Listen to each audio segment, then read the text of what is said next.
If you like goosebumps, then you are in the right place. Today, I'm going to be reading Why I Am Afraid of Bees by R.L. Stine.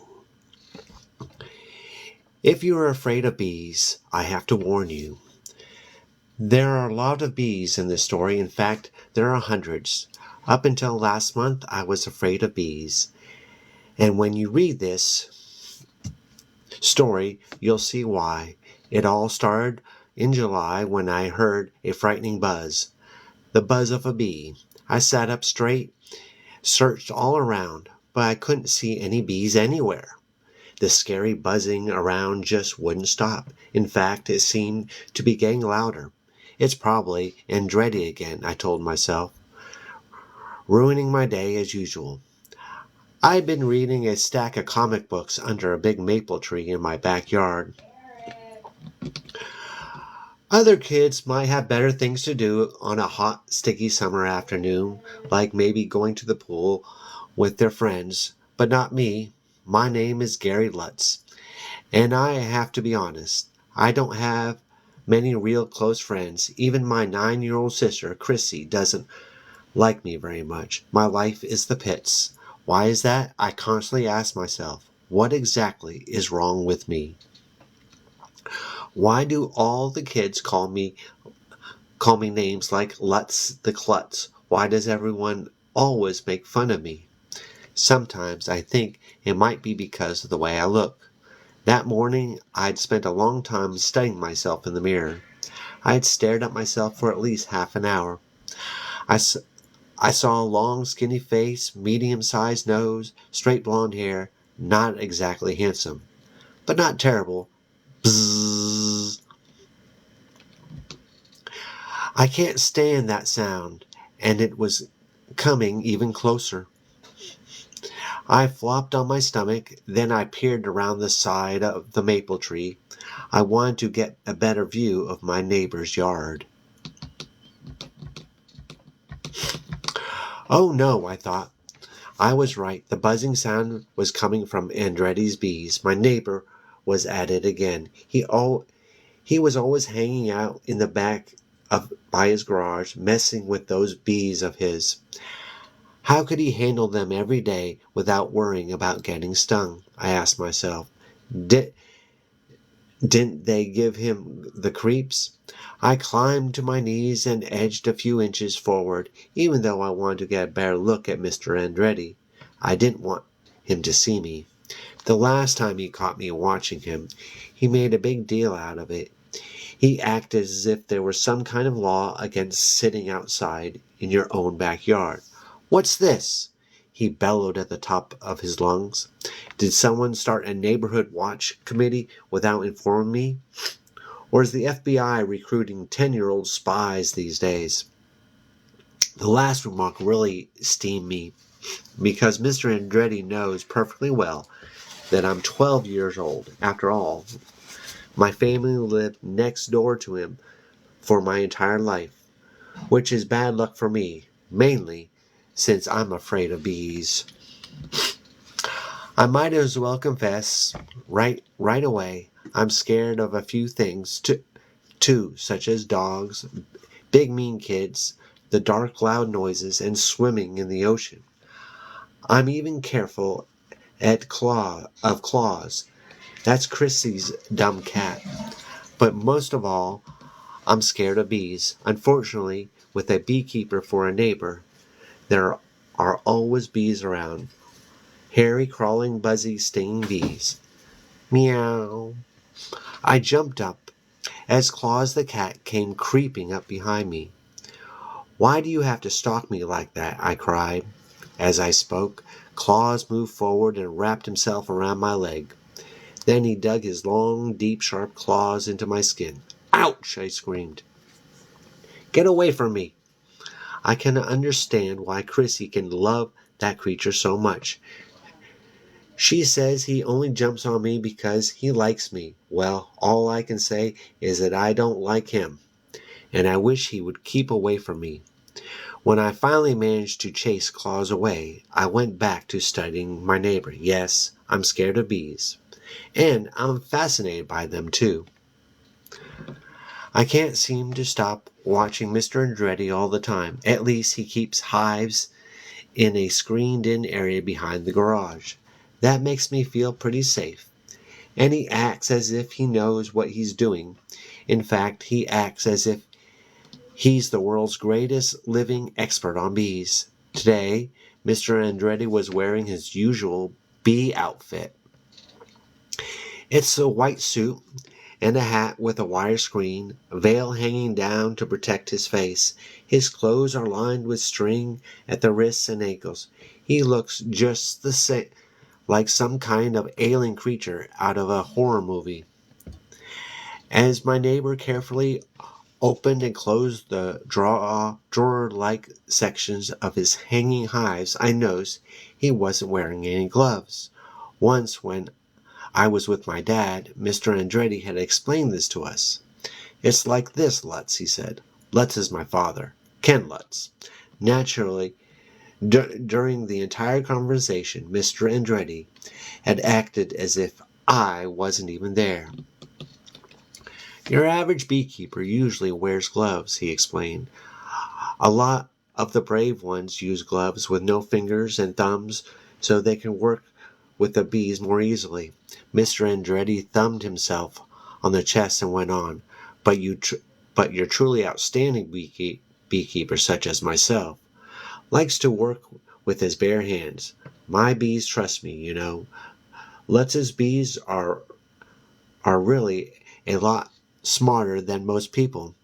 Oh, sure, I said to myself at the time. If they're really so smart, why do they keep coming back to your hive and letting you steal all their honey from them? Bzzz. The humming from Mr. Andretti's hive suddenly grew louder and more threatening. I stood up and walked over to the fence between the two backyards. I gazed into the screened-in area to see what was going on. Then I gasped out loud. Mr. Andretti, while white suit didn't appear white anymore. It had become black. Why? Because he was totally covered with bees. As I stared, more and more of the insects oozed out of their hives. They crawled all over Mr. Andretti's arms and chest, even on his head. I was so grossed out, I thought I might puke.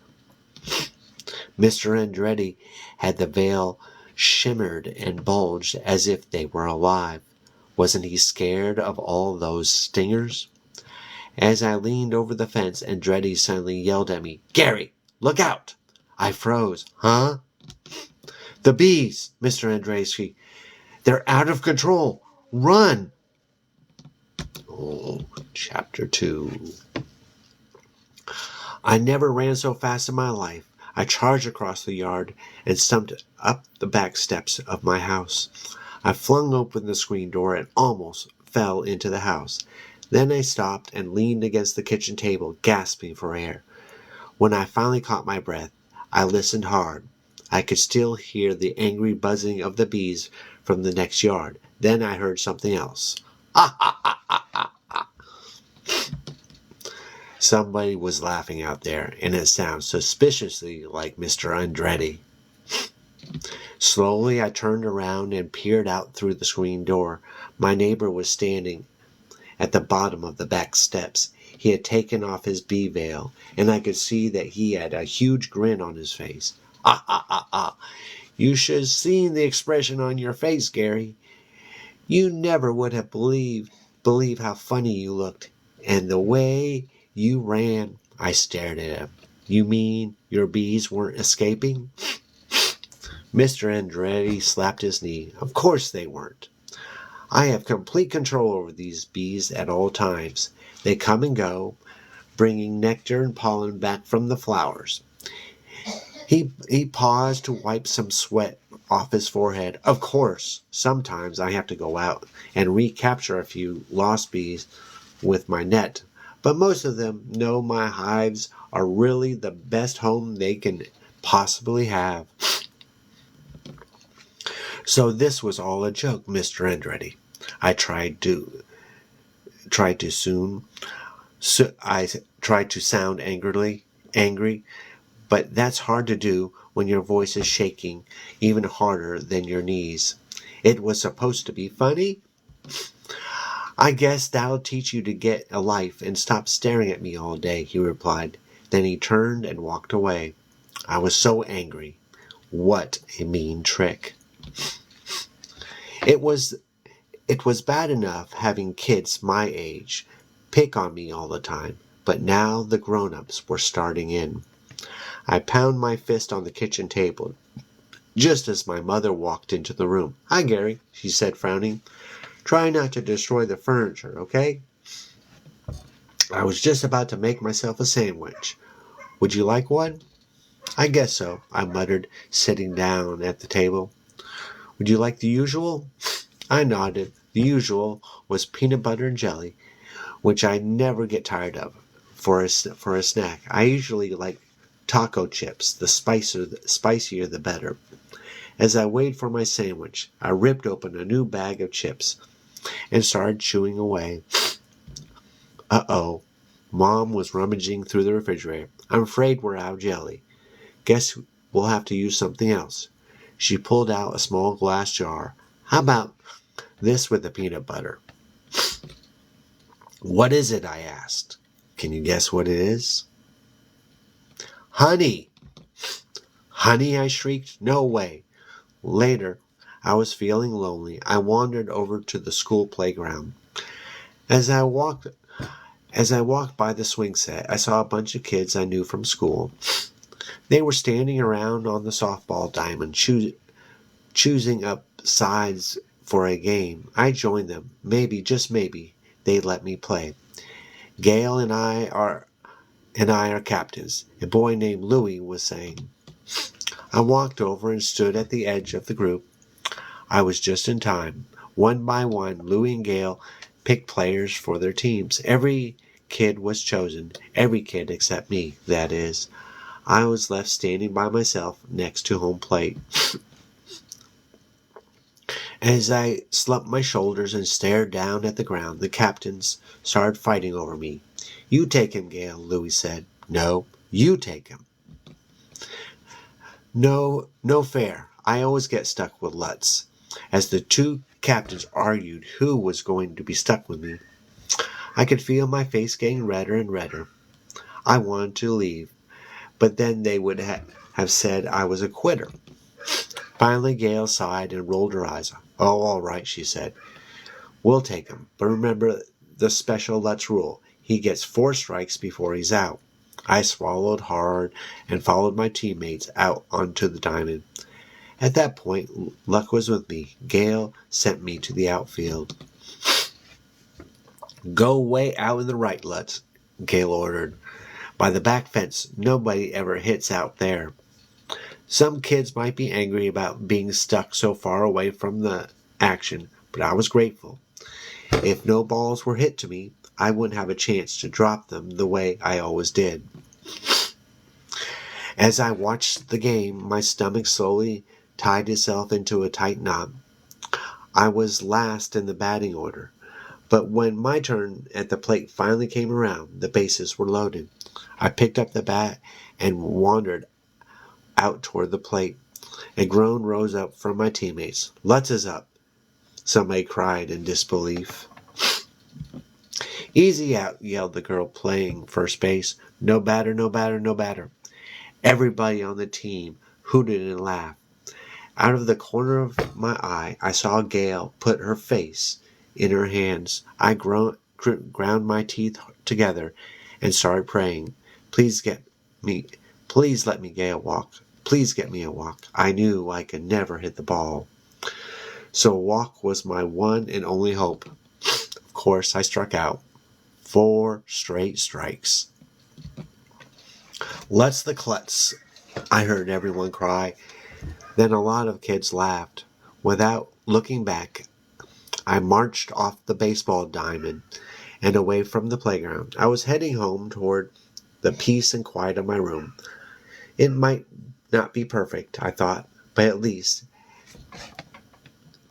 at home no one teased me about being a klutz. "Hey, look, guys," a voice shouted as I turned onto my street. "Hey, wow, it's Lutz the Klutz," somebody else answered. "Looking good, dude." I couldn't believe my bad luck. The three voices belonged to the biggest, meanest, toughest creeps in the entire neighborhood. Barry, Marv, and Carl. They're my age, but at least 5 times as big. These guys are gorillas. I mean, their knuckles drag on the sidewalk. And when they're not swinging back and forth on a tire swing in their gorilla cage, what's their favorite activity? You guessed it, beating me up. "Give me a break, guys," I pleaded. "I'm having a bad day." They laughed. "You want a break, Lutz?" One of them shouted menacingly. "Here." I only had time to blink as I watched a huge, mean-looking fist heading right for my nose. Chapter 3. Ooh. A long, painful 10 minutes later, I walked through the back door of my house. Fortunately, my mom was somewhere upstairs. She didn't see my bloody nose, scratched, bruised arms, torn shirt. All I needed was for her to start fussing over me and threatening to call the other boys' parents. If that happened, Barry, Marv, and Carl really would kill me the next time they saw me. As I crept up the stairs, Claus the cat came leaping out at me. "Yow!" Whoa! I was so shocked. I almost fell down the stairs. "Get away from me, you monster!" I pushed the cat away and hurried down the hall to the bathroom. I gazed into the mirror and almost heaved. I looked like roadkill. I rinsed off my nose with ice-cold water. Then I cleaned off the blood and staggered to my room. I looked off my ripped-up T-shirt and hid it behind my bed. Then I put on a winter shirt with long sleeves. It would be hot, but it would hide my scratched arms. Downstairs in the kitchen, I found Mom and Chrissy. Mom was getting out mixed bowls and eggs, and Chrissy was tying a big apron around her waist. As usual, Klaus was pouring and wrapping himself around Chrissy's legs. Why did he act like such an innocent little kitten around her, and such a monster around me? "Hi, Gary," my mom said to me. "You want to help us make peanut butter cookies?" "No, thanks," I said, "but I'll lick the bowl for you later." I walked over to the table and picked up the bag of taco chips I had left there before. "Well, at least you can help by getting the new jar of peanut butter out of the cupboard and opening it for me," Mom said. "The recipe calls for a lot of peanut butter." "Sounds good," I said. "Just so long as it doesn't have any honey in it." I opened the cupboard door and took out the peanut butter. I tried to twist the cap. I twisted as hard as I could, but the top just wouldn't move. I banged the jar on the countertop and tried again. Still no luck. "Do you have a wrench or something around, Mom?" I asked. "The thing just won't budge." "Maybe if you ran hot water on it," my mother said. "Oh, please," Chrissy said with a snort, wiping her hands on her apron. She crossed the room, grabbed the jar away from me. With 2 fingers, she twisted off the cap. Then she started laughing her head off. My mom started laughing too. Can you believe it? My own mother was laughing at me. "I guess you forgot to eat your oat bran this morning," Mom said. "I'm leaving," I muttered to Mom and Chrissy forever. The 2 of them were laughing together. I don't think they even heard me. Totally miserable. I stepped out the front door and slammed it hard behind me. I decided to ride my bike around the block a few times. When I went around the side of the house and got it out of the garage, I started to cheer up a little bit. My bike is really awesome. It's a new blue 21 speed, and It's real sleek and cool. My dad gave it to me for my 12th birthday. I jumped on my bike and headed down the driveway. As I turned onto the street, I saw some girls walking down the sidewalk. Out of the corner of my eye, I recognized them. Wow, I thought. It's Judy Donner and Caitlin Davis. Both Judy and Caitlin go to my school. They're really pretty and very popular, to be honest. I've had a major crush on Judy since the 4th grade. And once at the 5th grade picnic, she actually smiled at me. At least I think it was me. So when I saw the girls walking down the street, I decided it was a good time to try to be really cool.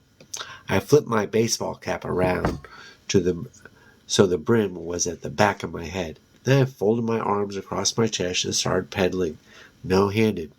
I passed them. I glanced over my shoulder and flashed my most glamorous smile at Judy and Caitlin. Before my beautiful smile faded, I felt a tug at my sneaker. I realized instantly that my shoelace was caught in the chain. Oh, I've done that. Ew. Skinned both knees. A horrible grinding sound filled the air. The bike jerked and lurched from side to side, and I lost control. Gary, I heard Judy shriek. Gary, look out for the car. What do you think? You think he hits the car? Let's find out. Crack! I didn't see the lamppost until I hit it. I toppled off my bike and shot sideways through the air. I heard the sound of metal crumpling, ripping, shredding. Indeed, my face in a deep, warm puddle of mud. I heard the car mumble past me. Slowly I pulled my face out of the mud. Guess I didn't look too cool, I thought barely. Maybe at least I'll get a little sympathy. No way. I could hear Judy and Caitlin laughing behind me. Nice bike, Gary, one of them called. They hurried away. I had never been so humiliated in all my life. If I could have, I would have put down roots in that mud puddle and turned myself into a tree. It might not be the most exciting life in the world, but at least no one laughs at a tree. Oh my goodness. All right. I'm going to stop here. I have to go to work. But I just thought I'd throw this out there. If you like YA horror books that is reminiscent of Goosebumps, then you may like my book Vampire Juice. And here's the short blurb. Amanda and Sean stumble upon a mysterious can of juice while searching for Halloween costumes at a local store. Despite being kicked out by the sales clerk, they become obsessed with uncovering the truth behind the strange drink. With the help from some local bullies, they sneak back into the store through a crypt in the graveyard, only to find themselves in the midst of a spine-chilling adventure. Well, until next time, happy reading.